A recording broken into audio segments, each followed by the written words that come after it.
Assalamualaikum warahmatullahi wabarakatuh.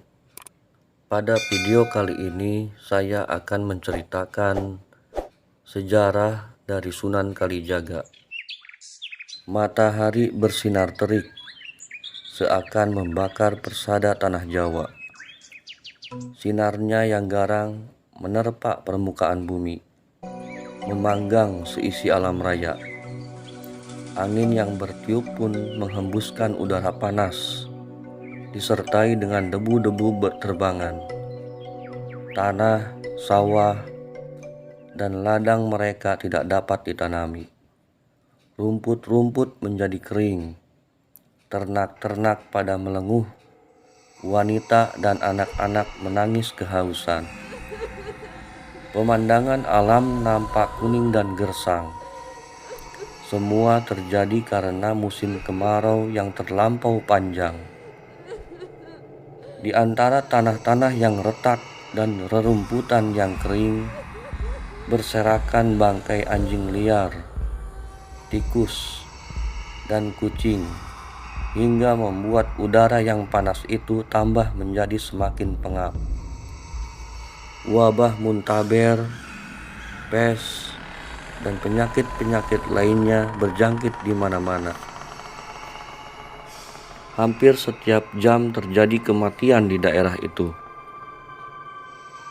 Pagi sakit, sore mati.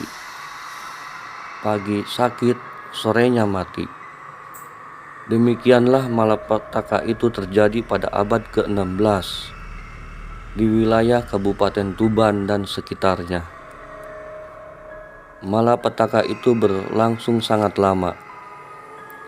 Kehidupan rakyat makin hari semakin mengkhawatirkan.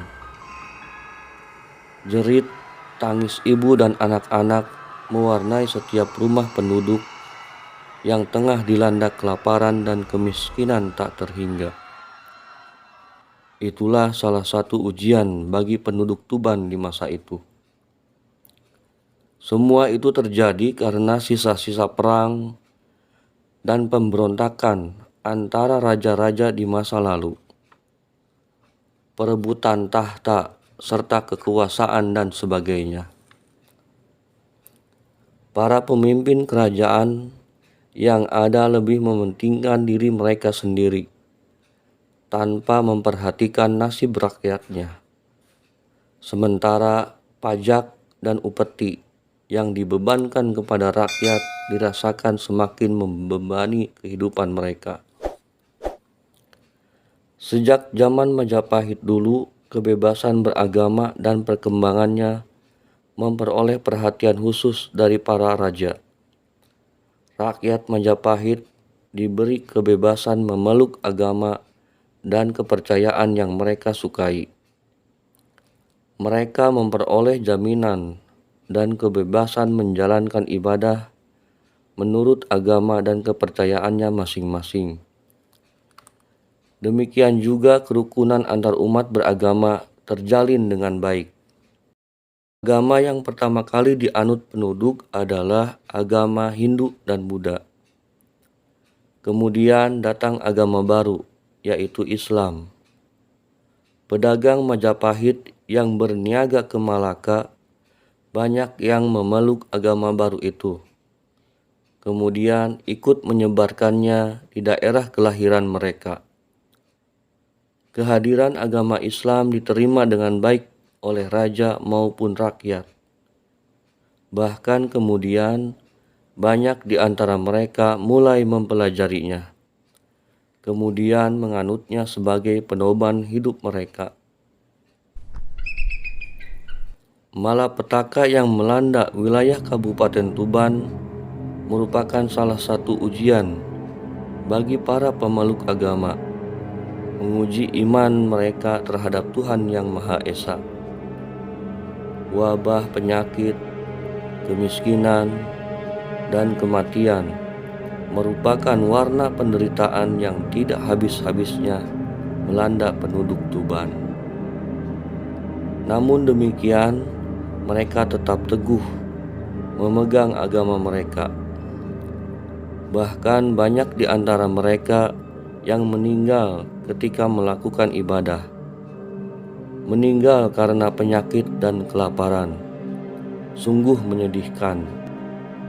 Tetapi keadaan itu tidak juga memperoleh perhatian dari para penguasa.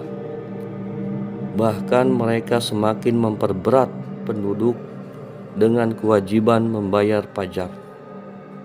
Siang itu, nun jauh di lereng bukit, di atas sebuah batu besar, nampaklah seorang pemuda tengah duduk memperhatikan alam sekitarnya yang kering dan gersang. Sesekali ia menghela napas, menyesali keadaan daerahnya yang miskin dan gersang itu. Di dalam hatinya bermunculan pertanyaan-pertanyaan yang tak kunjung memperoleh jawaban. Mengapa tanah milik Tuhan ini sedemikian kering dan gersangnya? Mengapa manusia dan ternak-ternak banyak yang mati? Mengapa? Dan banyak lagi pertanyaan-pertanyaan dalam hatinya yang seolah-olah menjadi beban pikirannya. Pemuda itu memiliki perawakan yang jangkung dan tegap. Wajahnya tampan. Dilihat dari pakaiannya, pemuda itu berasal dari keluarga terpandang. Dia memang seorang anak sulung Bupati Tuban, orang yang berkuasa di wilayah itu. Namanya Raden Syahid. Sesuai dengan namanya, pemuda itu nampak gagah dan tampan. Namun, sinar matanya memancarkan kebijaksanaan serta kasih sayang yang tidak mungkin dimiliki oleh pemuda sebayanya. Syahid memang berbeda dengan kebanyakan anak pembesar lainnya yang sering hidup berfoya-foya menghamburkan harta orang tuanya.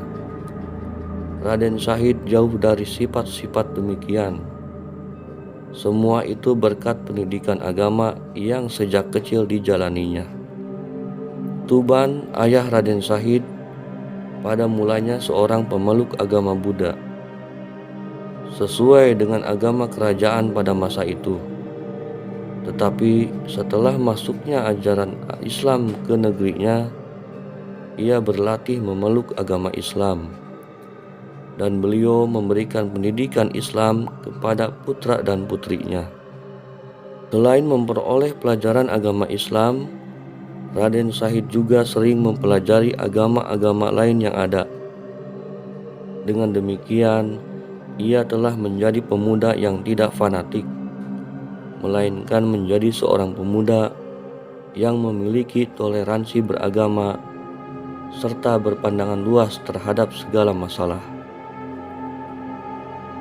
Ketika anak-anak dulu, ia juga tidak menyukai perbuatan yang dilarang oleh agama, seperti berjudi dan menyabung ayam. Ia juga tidak menyukai tindakan kekerasan yang sering dilakukan oleh para catrik yang menagih pajak dari para petani. Meskipun para catrik itu sebenarnya melaksanakan tugas dari ayahnya, Bupati Tuban.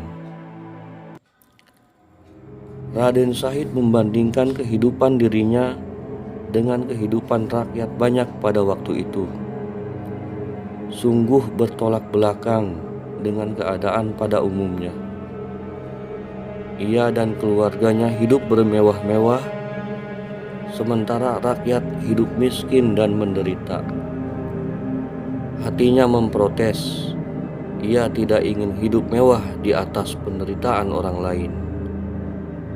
Namun ia tidak bisa berbuat apa-apa, sebab segala kekuasaan dan kebijaksanaan pemerintah telah diatur oleh raja, sedangkan ayahnya sendiri sesungguhnya menjalankan kebijaksanaan raja.